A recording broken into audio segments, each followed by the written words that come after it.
स्वागत आहे आपल्या छानशा छोट्याशा एका मिनी व्लॉगमध्ये। तर आता संध्याकाळची वेळ झालेली आहे आणि आम्ही चाललेलो आहोत माझ्या माहेरी। आणि गाडीत आल्याबरोबर श्रेया झोपली होती, कारण का गावाला आल्यावर तिची खूप भागदौड चालू असते, त्याच्यामुळे ती दमते। आणि मग आम्ही पोचलो होतो माझ्या माहेरी, म्हणजे शेतावर जे काही रिसॉर्ट आहे माझ्या भावाचं, तिथेच आम्ही स्टेला जातो। आणि तिथेच ताईची मुलगी म्हणजे ताईची पूर्ण फॅमिली आली होती। श्रेया आणि छकुली भेटून खूप एकदम हॅपी झाल्या होत्या।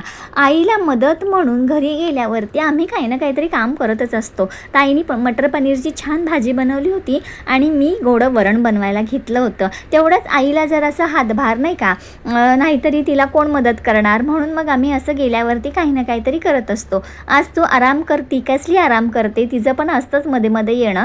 त्याच्यानंतर ताईने ताटं सर्व करायला घेतली, छान असं डिश रेडी होतं। आणि हे सगळं होतं आमच्या आजच्या मेन्यूमध्ये संध्याकाळच्या। माझे मिस्टर आणि मस्त जिजू असे जेवायला बसले होते, छानसं जेवण एन्जॉय केलं। मुलींनी आधीच खाऊन घेतलं होतं, कारण का त्यांना आधीच भूक लागली होती। जय मामा म्हणजे माझ्या काकांचा मुलगा मुलींना भेटायला आला होता।